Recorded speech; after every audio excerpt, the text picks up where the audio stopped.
नमस्कार, मैं अमित कश्यप और आप देख रहे हैं हंगामा टाइम्स। इस वक्त जो समय है आपका चुनावी रण आज से 6 महीने बाद 2022 का बिगुल बज जाएगा और हर पार्टियां जोरों शोरों से लगी हुई हैं अपनी तैयारियां करने में। तो वहीं आज 2022 के चुनावी रण में हमारे साथ में बीजेजेपी पार्टी के राष्ट्रीय अध्यक्ष संत युवराज है। उनसे पूछेंगे तीखे सवालों के साथ में आखिरकार कौन से मुद्दे लेकर के वह जनता के बीच आ रहे हैं और कौन सी पार्टी को वो समर्थन देने वाले हैं। वैसे तो उनसे जब हमने शुरुआत में बातचीत की तो पता चला कि वह अभी तक के जितने भी मुख्यमंत्री उत्तर प्रदेश में बन चुके हैं उनकी पार्टी किसी भी प्रकार से किसी को समर्थन नहीं देगी।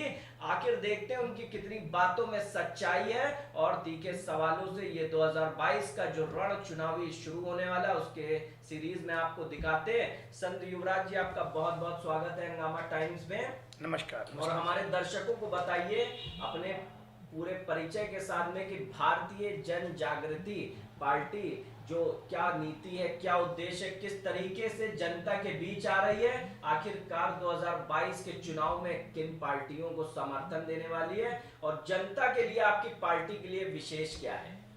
नमस्कार मेरे मित्रों, जय हिंद जय भारत। मैं संत युवराज, राष्ट्रीय अध्यक्ष भारतीय जन जागृति पार्टी, जो परिचय पहले हो चुका है जी। और मैं हंगामा टीवी के लिए बार बार धन्यवाद देता हूं कि इतना मुझे मौका दिया। मैं बस ये कहना चाहता हूं, आज की जो राजनीतिक जितनी भी पार्टियां जी वो या तो जाति की राजनीति करती हैं या धर्म की राजनीति करती हैं, मंदिर मस्जिद की राजनीति करती हैं, उनसे विकास के मुद्दे बिल्कुल समाप्त हो चुके हैं। जी। तो हम शिक्षा पर, सुरक्षा पर, चिकित्सा पर, महंगाई पर, बेरोजगारी पर, इन सभी बातों पर ध्यान देंगे। इसीलिए हमने उत्तर प्रदेश के अंतर्गत में विचार किया है कि अपनी पार्टी को सभी सीटों पर खड़ा करें और हम 2022 के अंतर्गत में आ रहे हैं सभी सीटों पर चुनाव लड़ने के लिए। जी, ये बताइए संत युवराज जी, किस तरीके से जो आम जनता के लिए आप क्या अपने मैनिफेस्टो में ला रहे हैं, किस तरीके से जनता आपको चुने। देखिए, हमारा सबसे ये कि सबसे पहले महंगाई को हम जो समाप्त करेंगे और बेरोजगारों को जो रोजगार देंगे और जो गैस सिलेंडर है बहुत महंगा हो गया है तो इसे दोबारा से 250 रुपये से 300 रुपये के बीच में करेंगे। तेल और डीजल पर जो कि काबू करेंगे और जो किसान हैं उनका कर्जा माफ़ करेंगे। इसके अलावा मैं सबसे बड़ी बात ये कहना चाहता हूँ, जिन किसानों के खेत में बिजली के खंभे खड़े हैं जी भाई, वैसे टावर का जो कि लोग 25-30 हज़ार रुपये रेट देते हैं जो शहरों के अंतर घरों पर खड़े हुए टावर हैं, परंतु किसानों को एक पैसा नहीं मिलता है। तो हमारी पार्टी ये योजना ला रही है, कम से कम 5,000 रुपये प्रति खंभे के हिसाब से, बिजली खंभे के हिसाब से हर किसान को मिलेगा। तो हम बेरोजगारों को बेरोजगार भत्ता देंगे 5,000 रुपये, 10 लाख से 20 लाख रुपए तक का उन्हें यदि रोजगार नहीं दे पाएंगे तो लोन देंगे बिना किसी शर्त के। तो इस प्रकार के जो मुद्दे हैं, इन मुद्दों को लेकर कार्य हमारे विकास के मुद्दे होंगे। हम कट्टरवादता को समाप्त करेंगे, मंदिर मस्जिद के मुद्दे हैं, हिंदू मुसलमान के मुद्दे हैं, इन मुद्दों को समाप्त करेंगे। हम केवल देश की प्रगति, सबका साथ सबका तो विकास। क्या आपकी पार्टी अगर सरकार में आती है तो मोदी सरकार ने जो किसान विधेयक बिल लेकर आई है, तो क्या उत्तर प्रदेश में आप बिल ही बदल देंगे क्या। मैं ये कहना चाहता हूँ कि गोदाम पहले बन जाते हैं, तैयारी पहले हो जाती है, बिल बाद में पास होता है। इसका मतलब क्या निकलता है? इसका मतलब तो पूरी तानाशाही है। फिर किसान बैठते हैं तो उनके सामने कील लगा दी जाती हैं, आंसू गैस के गोले छोड़े जाते हैं, बैठे हुए लोगों के ऊपर लाठियाँ चार्ज की जाती हैं। तो बड़ा जो कि वे बेशर्म सरकार है, बड़ी जो कि हिटलर शाही सरकार है। किसानों के साथ बहुत गलत हुआ है, किसानों के साथ जो वायदा किए वो भी नहीं हुए और फिर उल्टे सीधे बिल लेके आते हैं, कभी कोई बिल कभी कोई बिल, ऐसे बिल लेके आते हैं जिससे कि जनता में उत्तेजना पैदा हो। तो मैं इस बिल का जो कि बहिष्कार करूंगा और हमारी सरकार आई, सबसे पहला हमारा जो भी सत्र शुरू होगा उसके अंतर्गत में सबसे पहले किसान बिल का हम विरोध करेंगे और इसको समाप्त करेंगे। नहीं तो उत्तर प्रदेश में जैसे कि अभी तक के मोदी सरकार एनआरसी, सीए और किसान विधेयक बिल, 3 तलाक और अन्य सारी चीजें जो लागू हो रही हैं, तो क्या आप मोदी सरकार का विरोध कर देंगे कि उत्तर प्रदेश में उनका कोई भी बिल लागू नहीं होगा। मैं ये कहना चाहता हूँ कि मोदी जी ने कोई भी किसी प्रकार से अच्छा काम किया हो तो अच्छे काम के तो साथ हम हैं। एक काम जो कि मोदी सरकार बताए, योगी सरकार बताए, एक काम बताए हम किसी भी काम, और जो अच्छा काम होगा उसका हम समर्थन करेंगे, उसका प्रचार भी करेंगे, उनकी पब्लिसिटी सदैव करेंगे, उनके फोटो भी लगाएंगे। पर जो काम अच्छा नहीं किया उसका पूरा पुरजोर विरोध करेंगे।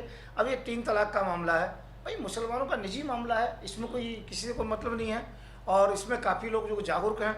अब सीए एनआरसी इत्यादि का जो मामला है इसका भी हम जो कि विरोध करेंगे, क्योंकि हमने सबसे पहले शाहीन-बाग में बैठा था, जेल भी गया हूँ जिसके ऊपर पूरे देश में शाहीन-बाग लगाया था। तो मैं ये कहना चाहता हूँ कि ये जो बिल का इसका भी विरोध करेंगे। जो बीजेपी बिल लाई हैं, चाहे किसान बिल है, चाहे सीए है, एनआरसी है, 3 तलाक है, इन सब का हम विरोध करेंगे। क्यों? क्योंकि ये समाज के साथ एक बहुत बड़ा धोखा है, समाज को एक गुमराह करने का एक तरीका है। राष्ट्रवादिता के पीछे देश के साथ में एक बहुत बड़ा धोखा छिपा हुआ है। अच्छा संत युवराज जी, ये बताइए कि जनता जो है अब बहुत ही जागरूक हो गई है, वह चेहरा वो देखना चाहती है जिसके ऊपर मुकदमे ना हो, अपराधी प्रवृत्ति का इंसान ना हो। तो आप तो बता रहे हैं कि आपके ऊपर पहले से ही मुकदमे हैं। नहीं तो मेरे ऊपर मुकदमे भाजपा सरकार ने लगाया है ना। तो यदि कोई किसी प्रकार से कोई मुकदमा फिट बैठा हो, आज तक सजा नहीं हुई है, जब तक कोई सजा नहीं होती है, कोर्ट निर्णय नहीं कर, तब तक अपराधी तो नहीं माना जाता है। तो हम अपराधी तो नहीं है। अब ये जब हम अब जैसे आपसे मेरा इंटरव्यू हो रहा है, इसके ऊपर भी कई केस लगा दिए जाएंगे, तो इस प्रकार से सरकार लगाती रहे, इससे कोई दिक्कत, जनता हर प्रकार से जानती है। मुझे जो 34 बार जेल भेजा है, किस लिए भेजा है? केवल ईर्ष्या के लिए। मैंने सदैव ये कहा कि देश के साथ अन्याय मत कीजिए। पुलवामा कराया, मैंने कहा कि भाई नार्को टेस्ट कराओ अमित शाह का और मोदी का, तो मुझे 18 जो कि केस लगाए। इन्होंने जब जो कि फौजियों के साथ या किसी के साथ धोखा किया, मैंने इसका विरोध किया। मैंने एक बात कही, जो गाय का मांस बीफ जो विदेश जाता है, इसके विषय में जो कि आप पारदर्शिता कीजिए, कितना मांस भेज रहे हो, कितना नहीं भेज रहे हो, और यदि नहीं भेज रहे हो तो आप बताइए, मैं तुम्हें प्रमाण दूंगा कहाँ कहाँ जा रहे हैं। मेरे पास पूरे प्रमाण, मुझे जो कि अंदर कर दिया। तो कभी ये रेप के केस लगाते हैं, कभी उल्टे सीधे केस लगाते हैं। तो इस प्रकार के केस सरकार लगाती है ना, राजनीतिक लगाते हैं। एक भी आपराधिक केस हो मेरे ऊपर तो बताइए, कोई नहीं केस किसी प्रकार से। तो क्या कहेंगे, जिस तरीके से पुलिस तफ्तीश के बाद मुकदमा देखती है, पीड़ित जाता है थाने पर और महीनों दौड़ता रहता, मुकदमा नहीं दर्ज होता आपके ऊपर, बगैर जांच के कितने मुकदमे लगते हैं? अब इस समय भी कई मुकदमे मेरे ऊपर लगे हुए हैं, कभी किसी बात पर लगाते हैं, कभी किसी बात पर लगाते हैं। तो मैं ये कहना चाहता हूँ, ये अन्याय है, घोर अन्याय है। ये हम लोगों को केवल प्रेशराइज किया जा रहा है, जिससे कि चुनाव के मैदान से हम हट जाए, हमारी पार्टी हट जाए, परंतु हम नहीं हटेंगे किसी भी स्थिति के अंतर्गत में। और हम किसी भी प्रकार से जितने भी पहली जो पार्टियां जो कि सत्ता में आ चुकी हैं, या पहले जितने मुख्यमंत्री बन चुके हैं, उनमें एक ही बात है, या तो जो कट्टरवादिता है, सांप्रदायिकता है, या फिर परिवारवाद है। तो हम परिवारवाद और जो कि कट्टरवादिता को अर्थात सांप्रदायिकवादिता को, दोनों को पसंद नहीं करते हैं। तो इनको किसी को भी सत्ता में भागीदारी नहीं लेने देंगे। जी, तो क्या कहेंगे संत युवराज जी, जैसे कि मान के चलिए कि उत्तर प्रदेश में जो चुनाव होने वाले हैं आपके 2022 के, और रण भी मान के चलिए कि 2022 में 6 महीने बाद शुरू हो जाएगा, और अभी तक के आपको कितनी पार्टियों का समर्थन मिल चुका है, और आपकी पार्टी किस पार्टी को समर्थन देगी सरकार बनाने में, या खुद सरकार बनाएगी? मैं पहली बात ये कह रहा हूँ कि हम किसी भी पार्टी को समर्थन नहीं देंगे। हमारे साथ में लगभग 22 के लगभग पार्टियां खड़ी हैं, 2 दर्जन पार्टी खड़ी हैं, जिनमें जो कि खासकर जो कि सुहेल देव भारतीय समाज जो की पार्टी है, ये जो कि श्रीमान ओम प्रकाश राजधर जी हैं, और जो कि दूसरा अपना दल है, कृष्णा पटेल है, और जन अधिकार मंच है, बाबूलाल कुशवाहा जी हैं, और एम जो कि ये असदुद्दीन ओवैसी साहब की जो कि पार्टी है, पीस पार्टी है, डॉक्टर अयूब साहब हैं। अब इनसे जो कि हमारा विचार चल रहा है, लिबरल पार्टी है ऑफ इंडिया, ये सिराज साहिल जी हैं, इनसे जो कि चल रहा है। नेशनल कॉन्फ्रेंस पार्टी है, ये मोहम्मद मुश्ताक जी हैं, और भारतीय, तो ऐसे एक नहीं अनेकों पार्टी है। आम पार्टी है, भारतीय जो कि जनता पार्टी, जो कि आम आदमी जनता पार्टी है, जो हरि भाई पटेल है, मंजू बेन पटेल है। तो इस प्रकार से हमारे पास लगभग जो कि 2 दर्जन पार्टियां हैं। तो हम सब की विचारधारा एक है, और अभी चल रहा है, और भी कुछ ज़्यादा पार्टियां हो सकती हैं। तो हमारा एक तीसरा मोर्चा है, तो तीसरे मोर्चे के नाम से हम इस मोर्चे को ले रहे हैं, और इसके अंतर्गत में मुख्यमंत्री हमारा होगा। जी, ओम प्रकाश राजभर की पार्टी को भी जातिवादी के हिसाब से देखा जा रहा है, ओबीसी को लेकर के, तो आप तो उन्हीं के साथ में खड़े हुए। देखिए, जातिवादी की बात नहीं है। जो लोग जो कि दबे हुए हैं, अनुसूचित जाति है, और उनके प्रति क्या है, हर बार सरकार कोई ना कोई अन्याय करती है, भेदभाव करती है, इसलिए उस पार्टी को हम साथ में ले रहे हैं। और ओम प्रकाश जी राजधर जी बहुत अच्छे नेता हैं। उन्होंने कई बार मैंने देखा विधानसभा के अंतर्गत में खुल करके बोला है। और जब एक बहुत बड़ा बदमाश गुंडा जो कि राज्य कर रहा था, अब भी जो कि इस समय कर रहा है, उत्तर प्रदेश के अंदर में मुख्यमंत्री बना हुआ था, जो इनकाउंटर पर इनकाउंटर किए जा रहा था, कभी किसी के, खास करके ब्राह्मणों के 5,000 इनकाउंटर किए। उस समय भी राजभर साहब एकदम से छाती खोल के, सीना खोल करके बोले थे। तो राजभर जी की इस बेबाकी से हम खुश हैं, और राजभर जी की इस बहादुरी से हम खुश हैं कि उन्होंने अन्याय का सदैव विरोध किया है। आपने 3 बातें कही कि आप इन सभी लोगों को किसी भी प्रकार का समर्थन नहीं देंगे। पार्टियां जैसे आपकी क्या कहते हैं, जातिवादी को लेकर के, परिवारवादी को लेकर के, अन्य जो भी मुख्यमंत्री बन चुका है उसको आप समर्थन नहीं देने की बात करते हैं। सत्य है। लेकिन आपकी शुरुआती हिट लिस्ट में ही जो है भारतीय सुहेल देव पार्टी है, जिनका एक भागीदारी संकल्प मोर्चा भी बना हुआ है। तो जाति को आपने क्यों, यानी कि अपनी पार्टी में आने दिया कि जातिवाद का वो सब? नहीं, जातिवाद ऐसा नहीं है। वहाँ पर देखो, मैं जो खुद ब्राह्मण हूँ और जो कि वो मेरे साथ में जो कि आ रहे हैं, तो जातिवाद कहाँ हो गया। उनकी पार्टी के अंतर्गत में यादव भी हैं, उनकी पार्टी के अंतर्गत जाट भी हैं, उनकी पार्टी में कुशवाहा भी हैं, उनकी पार्टी के अंतर्गत में लोधे भी हैं, उनकी पार्टी के अंतर्गत में वाल्मीकि भी हैं, उनकी पार्टी में दलित समाज भी है, मूल निवासी हैं। तो मैं तो कहीं जाति बरादरी देख नहीं रहा हूँ। उनकी पार्टी के अंतर्गत में कई जाति और धर्मों के जो कि पदाधिकारी हैं, तो इसलिए मुस्लिम भी हैं। तो कैसे कह सकते हो कि जो कि धनखड़ साहब जो कि किसी जाति से संबंध रखते हैं? तो ऐसा तो नहीं है। तो मुझे उनकी नीति अच्छी लगी है, पसंद आई है, इसलिए हम उनके साथ खड़े हैं, वो हमारे साथ खड़े हैं। जी, सूत्र भी आपके पार्टी में बताते हैं कि जैसे कि आपकी पार्टी का नाम BJJP है, तो कहीं ना कहीं उसी विचारधारा की पार्टी आपको भी लोग समझते हैं। नहीं, समझा करो, पर तो ऐसा नहीं है। मेरी पार्टी के अंतर्गत में हिंदू, मुस्लिम, सिख, ईसाई सबको समान भागीदारी है, और हम सबसे ज़्यादा सांप्रदायिकता और परिवारवाद, सांप्रदायिकतावाद और परिवारवाद, दो का जो कि हम पूरा विरोध कर रहे हैं। और ऐसे किसी व्यक्ति को हम समर्थन नहीं देंगे और सत्ता में नहीं आने देंगे जो परिवारवाद चलाता है, जो सांप्रदायिकतावाद। जैसे कि बीजेपी सांप्रदायिकतावादी पार्टी है, वो मंदिर की बात करे, मंदिर बनाने को विकास समझती है। जैसे कि लोगों को मंदिर के सामने कटोरा लेकर के भीख मांगने के लिए बैठने देते हो। अरे मैं तब समझता हूँ जो किसी वाल्मीकि को या मूल निवासी को मंदिर का जो कि पुजारी तो बनने दिया जाए अयोध्या का, पर वहां पर फिर वही आएगा कि भाई यहाँ के पुजारी तो ब्राह्मण ही बनेंगे, पंडित ही बनेंगे। ऐसा क्यों, किस लिए? क्या सबने चंदा नहीं दिया है? मैं ये कहना चाहता हूँ, उन्होंने मुसलमानों को दबाने के लिए मंदिर का राग लापा है। मैं ये कहना चाहता हूँ, देश के साथ ये बहुत बड़ा धोखा है। धर्म की, जाति की, मंदिर मस्जिद की राजनीति, इस देश को मंदिर मस्जिद की कोई आवश्यकता नहीं है। इस देश को जहाँ आवश्यकता, हॉस्पिटल की आवश्यकता है, जो अभी हॉस्पिटलों की कमी पड़ी थी, विद्यालयों की आवश्यकता है। इस देश के लिए बहुत विकास की आवश्यकता है, शिक्षा की आवश्यकता है, सुरक्षा की आवश्यकता है। परंतु ये मंदिर की बात करते हैं, कभी ये पाकिस्तान की बात करते हैं, कभी हिंदू मुसलमान की बात करते हैं, कभी जनसंख्या नियंत्रण की बात करते हैं, कभी कुछ करते हैं, कभी CA, कभी NRC, ऐसी बातें करके केवल लोगों को भरगला रहे हैं। ये विकास के कोई मुद्दे नहीं करते, इनके पास रोजगार नहीं है, ये महंगाई पर अंकुश नहीं लगा पाए। तो ये बताइए संत युवराज जी, अभी तक जो है राम मंदिर बना नहीं है और 2022 का चुनाव आ गया है, इस काम को कैसे देखते हैं? रुका हुआ देखते हैं कि चुनावी स्टंट है, और या फिर अगर आप लोगों की सरकार आएगी तो मंदिर की जगह अस्पताल बनवाएंगे? देखिए, मैं आपको एक बात बताना चाहता हूँ, अभी 2 करोड़ की जमीन और 5 घंटे में 18 करोड़ की बिकी, 18 करोड़, 18.5 करोड़ की बिकी है। तो ये तो इनका धंधा है, चंदा और धंधा, ये दो जो कि मंदिर के द्वारा चल रहे हैं और कुछ नहीं है। मैं किसी मंदिर का, मस्जिद का विरोध नहीं करता हूँ, पर मैं कहता हूँ किसी भी पार्टी का काम नहीं है मंदिर बनवाना या मस्जिद बनवाना या उसे तोड़वाना। ये पार्टी का काम नहीं है। और मैं कहता हूँ इन विचारधाराओं का मैं विरोध करता हूँ। मैं केवल एक ही विचारधारा रखता हूँ, हम सब एक साथ होने चाहिए, हमें कोई भेदभाव नहीं होना चाहिए।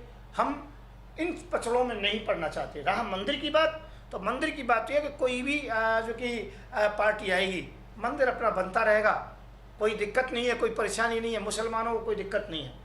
ये तो परेशानी जब होती है कि सौगंध राम की खाते मंदिर वहीं बनाएंगे, राम लला हम आएंगे और मंदिर वहीं बनाएंगे। इस प्रकार की भाषा से मुसलमान भाइयों को दिक्कत होती है, मुस्लिम को। और मुस्लिम को क्या, जो समझदार लोग हैं उनको तो हिंदुओं को भी परेशानी होती है। ये जय श्री राम कहकर बंगाल के अंतर्गत में ममता दीदी के सामने खड़े हो जाते हैं, झंडा जो कि बीजेपी का होता है और कमल का फूल, और कहते हैं जय श्री राम, जय श्री राम। अब क्या हुआ, अब क्या हुआ वहाँ पर? मैं ये कहता हूँ, भगवान का नाम हो, चाहे परमात्मा का नाम हो, खुदा का नाम हो, किसी का भी हो, मोहम्मद शरीफ का नाम हो, राजनीति में किसी भी देवी देवता को, धर्म को ना लेकर के आए। मैं इसका विरोध करता हूँ। तो मंदिर मस्जिद की कोई ऐसी बात नहीं। मैं कहता हूँ सांप्रदायिकता नहीं होनी चाहिए, हिंदू मुसलमान की बात नहीं होनी चाहिए, हम सब बराबर हैं। देश में जनसंख्या नियंत्रण कानून भी आने जा रहा है, आसाम में लग भी गया, इसके ऊपर क्या कहते हैं जनसंख्या नियंत्रण कानून पर? मैं ये कहता हूँ जो मुसलमान पढ़ा हुआ है ये इस बहाने से केवल मुसलमानों को टारगेट करना चाहते हैं। जो मुसलमान पढ़ा है, इंजीनियर है, डॉक्टर है, आईएएस है, आईपीएस है, बताइए उसे 3 से बच्चे से ज़्यादा उसके किसी के बच्चे हों, एक के मुझे बता दीजिए आप। ये शिक्षा अशिक्षित रखना चाहते हैं मुसलमानों को, ये एससी को और जो कि दलित समाज के लिए, इन सभी के लिए क्या ये अशिक्षित रखना चाहते हैं?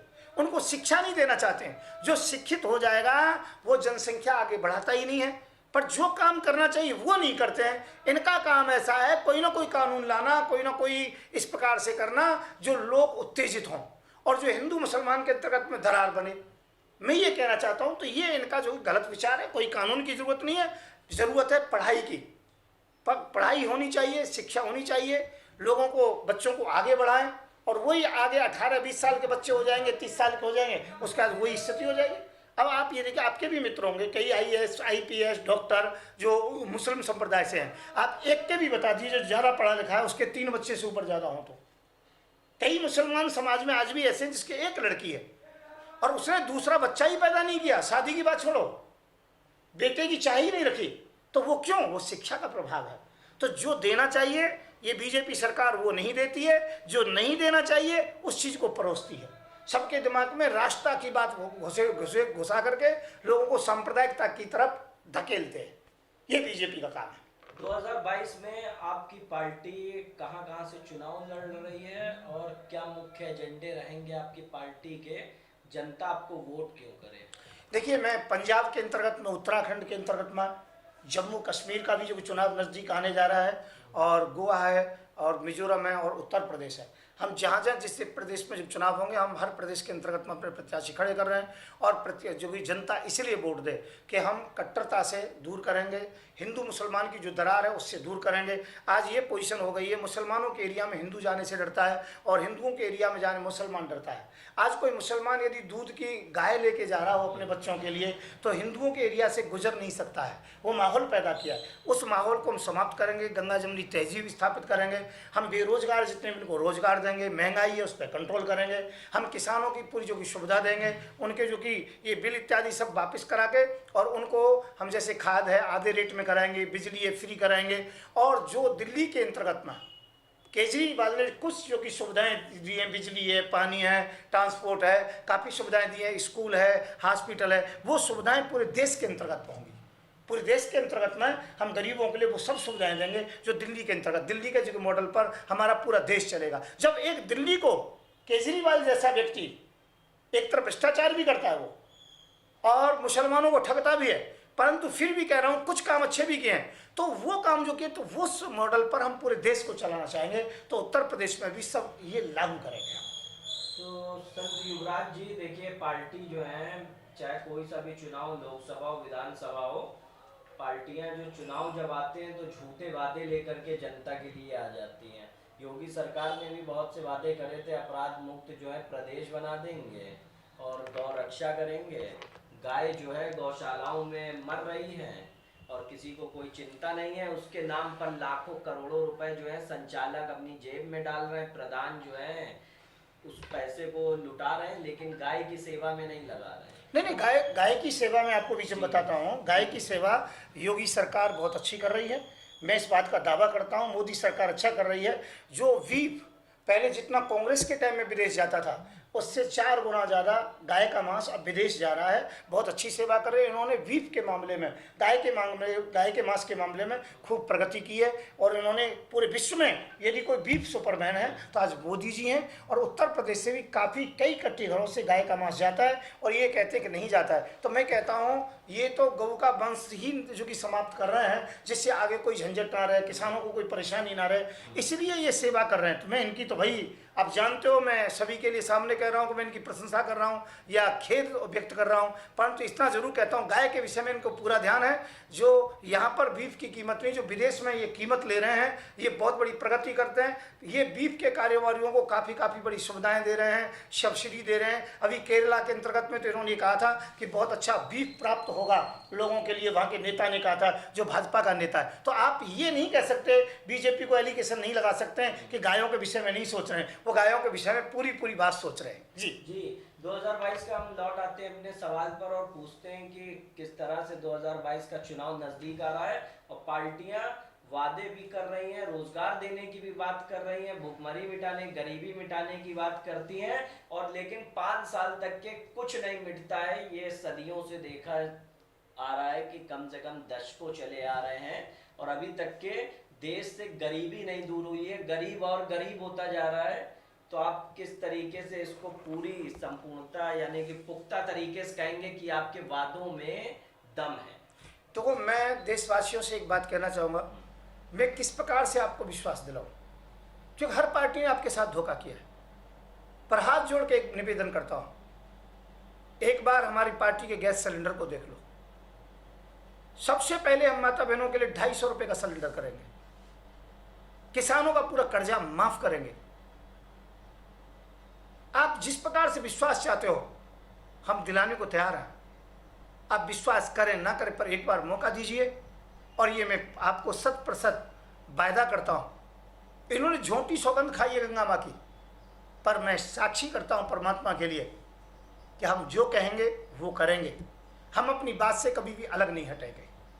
जी एक बार मौका देना। संत युवराज जी, आपसे आखिरी सवाल मेरा है कि अगर बीजेपी पार्टी को आपके समर्थन की जरूरत पड़ी तो क्या आप जो है बीजेपी पार्टी को समर्थन देंगे सरकार बनाने में? मैं आपको एक बात बताना चाहता हूं, बीजेपी सरकार सांप्रदायिकता को बढ़ाने वाली सरकार है। ये देश का दुर्भाग्य है जब से ये मोदी प्रधानमंत्री बने हैं। ये देश का दुर्भाग्य है हमारे प्रदेश का, जो ये योगी जो कि मुख्यमंत्री बने हैं। बीजेपी सरकार में कोई भी व्यक्ति होगा और उन्हें हमारी आवश्यकता पड़ेगी, हम तो बिल्कुल भी चुनाव के अंतर्गत हम किसी भी प्रकार से उनको सहयोग नहीं देंगे। दोबारा चुनाव कराना पसंद करेंगे, परंतु हम बीजेपी को किसी प्रकार से समर्थन नहीं दे सकते। हम किसी को कोई समर्थन नहीं देंगे। जी, चुनाव जैसे कि कोई भी पार्टी जीतती है तो आरोप प्रत्यारोप लगते रहते हैं कि ईवीएम मशीन और ये वो दुनिया भर के। तो आप किस चीज़ की मांग करते हैं कि किस चीज़ से चुनाव होना चाहिए? बैलेट पेपर से चुनाव होना चाहिए जब जनता चाह रही है। और विदेश जो सबसे पहले ईवीएम मशीन से कराते थे, अब वो भी जो कि बैलेट पेपर से करने लगे हैं। और मैं ये कहना चाहता हूँ, हम अपने मुद्दे पर उस पर आते हैं कि भाई देखो, किसी भी स्थिति से निष्पक्ष चुनाव होना चाहिए। अब इन्होंने बड़े बड़े निर्वाचन आयोग के अंतर्गत अपने लोग भर दिए हैं, पर कितना भी कर लीजिए, कितनी भी बेईमानी कर लेना, परिणाम तो बंगाल की तरह रहेगा। यहाँ पर आप कितना भी अन्याय कर लीजिए। जी, संत युवराज जी, आपसे एक और मेरा सवाल है कि समाजवादी पार्टी को अगर आपके समर्थन की ज़रूरत पड़ती है, जैसे कि आपने शुरुआती दौर में बताया कि जातिवादी, आप परिवारवादी या सांप्रदायिकवादी जो भी पार्टियां हैं उनको आप समर्थन नहीं देंगे, तो परिवारवादी की हम बात करेंगे, समाजवादी पार्टी की, तो क्या आप समाजवादी पार्टी को समर्थन देंगे सरकार बनाने? मैं ये कहना चाहूँगा, समाजवादी ये बिल्कुल धोखा है इस नाम पर। अखिलेश की पार्टी समाजवादी है ही नहीं, वो तो परिवारवादी है। समाजवादी का मतलब तो यह है कि जो परिवार बांध रहा, बाप के बाद बेटा आ रहा है, चाचा के बाद भतीजा आ रहा है। तो मैं ये कहना चाहूँगा कि आखिरकार क्यों यादवों के अंतर्गत में और कोई यादव नहीं है? क्या उत्तर प्रदेश में ये मुलायम सिंह यादव का ही परिवार एक जो कि यादव है? एक मोदी ही जो कि देशभक्त है, मोदी जी की थोड़ी आलोचना करने लग जाए तो देशद्रोही हैं, और ये अखिलेश जी की कोई जो कि आलोचना करने लगे, उनकी कमी निकालने लगे, तो वो इसका मतलब जो कि यादव द्रोही हो गया। मैं कह रहा हूँ यादव और कोई बने, इस परिवार से नहीं बनना चाहिए। उसका सबसे बड़ा कारण क्या है? इन्होंने सदैव धोखा किया है, नौकरी के विषय में धोखा किया, और अभी फिलहाल में मुसलमानों के साथ कितना बड़ा धोखा हुआ आपको अच्छी प्रकार से मालूम होगा। जो आजम खान के परिवार के ऊपर जब परेशानी आई तो अखिलेश बिल्कुल दूर हट गए। अखिलेश ना धरना किया, ना प्रदर्शन किया, ना दिल्ली में गए, ना किसी भी प्रकार से स्टेटमेंट अच्छी प्रकार से दिए। आजम खान का पूरा परिवार चला गया। एक गुंडा बदमाश मुख्यमंत्री ने उन्हें छोटे छोटे केसों के अंदर पूरे परिवार को बर्बाद कर दिया। मैं ये कहना चाहता हूं, मुसलमानों को ठगा क्यों जाता है बार बार? मुसलमानों को तेज पात के पत्ते की भांत क्यों रखा जाता है? उसे दाल में चावलों में डालते, बाद में चूस करके फेंक देते। उसे मिसयूज क्यों किया जाता है मुसलमानों को? जब चुनाव आता है तो मुस्लिम भाई हैं हमारे, और जब चुनाव चला जाता है उसके बाद मुसलमान कुछ भी नहीं है, उनकी भागीदारी भी अच्छी तरीके से नहीं है। और जिस समय आज की डेट के अंतर्गत में आजम खान ने, चाहे अमर सिंह का टाइम आया, चाहे कोई भी टाइम आया, कितना भी तूफान आया, पर तो आजम खान ने कभी साथ नहीं छोड़ा। आजम खान ने वो समय भी देखा है जब इनका अपमान किया गया है। जिस समय उन्होंने अपना जो कि विद्यालय शुरू किया था मेडिकल, तो आजम खान जी एक बार मेरे सामने बैठ करके रोए भी थे कि हमें ये दिक्कत है। परंतु आप इस बात को ध्यान रखें, आजम खान के परिवार के साथ धोखा हुआ है, मुसलमानों के साथ धोखा हुआ है। साबुद्दीन ने, इन्हीं के रिश्तेदार हैं मुलायम सिंह यादव जी के, अखिलेश जी के, ये जो कि लालू यादव, और वहां पर साबुद्दीन ने पूरा जीवन समर्पित कर दिया। साबुद्दीन ने बड़ी जो कि अच्छी प्रकार से जो कि उनके साथ दिया, परंतु साबुद्दीन के साथ क्या हुआ? और जब साबुद्दीन की मृत्यु हुई तो वहां पर ना तेजस्वी गया, ना मुलायम सिंह यादव गए, ना कोई ऐसे शब्दों का प्रयोग किया, संवेदना व्यक्त की। तो मैं ये कहना चाहता हूं, मुसलमानों के साथ आखिरकार धोखा क्यों?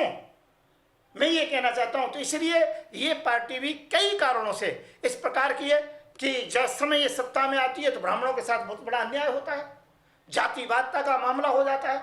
कुछ जो कि जाति के लोग तो गुंडे और बदमाश बन जाते हैं। जब जो अखिलेश सरकार आती है या कोई भी समाजवादी की पार्टी की सरकार आती है, रात को यादवों के बाहुल्य क्षेत्र से निकलना लोगों को भयभीत रहता है, माता बहनें सुरक्षित नहीं रहती है। क्या उत्तराखंड की जब मांग की गई थी तो क्या मुजफ्फरनगर के पास का कांड हम भूल गए हैं?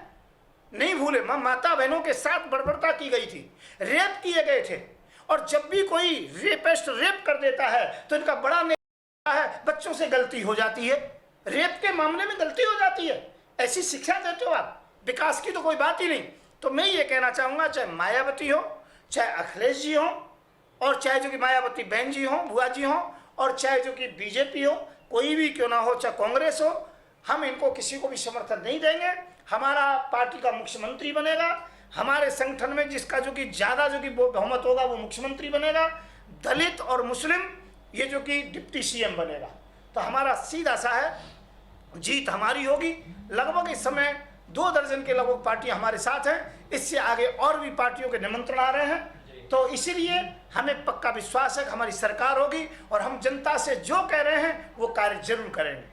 जी, आप देख रहे थे हंगामा टाइम्स 2022 का चुनावी रण, जिसके अंदर हमने बात किया भारतीय जन जागृति पार्टी के राष्ट्रीय अध्यक्ष संत युवराज से, जिन्होंने बताया कि आखिरकार वह किस पार्टी को समर्थन देंगे। वैसे तो उनके साथ में 2 दर्जन से अधिक पार्टियां खड़ी हुई हैं और इस बार वह उत्तर प्रदेश में सरकार बनाने की भी बड़ी बात कह रहे हैं। तो वहीं पर उन्होंने उत्तर प्रदेश की बीजेपी सरकार पर और उत्तर प्रदेश की पूर्व की समाजवादी पार्टी सरकार और बहुजन समाज पार्टी पर गंभीर आरोप लगाए कि वह सांप्रदायिक और जातिवाद वाली पार्टियां हैं और परिवारवाद वाली पार्टियां हैं। वे समर्थन उसी को करेंगे जो उत्तर प्रदेश में पूर्व में किसी भी तरीके से मुख्यमंत्री नहीं रहा और जिस पार्टी का नहीं रहा, वह अपनी पार्टी के साथ में दर्जनों पार्टियां लेकर के इस 2022 के चुनाव में सामने आ रहे हैं, जिन्होंने अपने एजेंडे बताए कि आखिरकार उनके पार्टियों के एजेंडे क्या हैं और प्रमुखता से वह जनता के लिए क्या इस 2022 के चुनाव में लेके आ रहे हैं।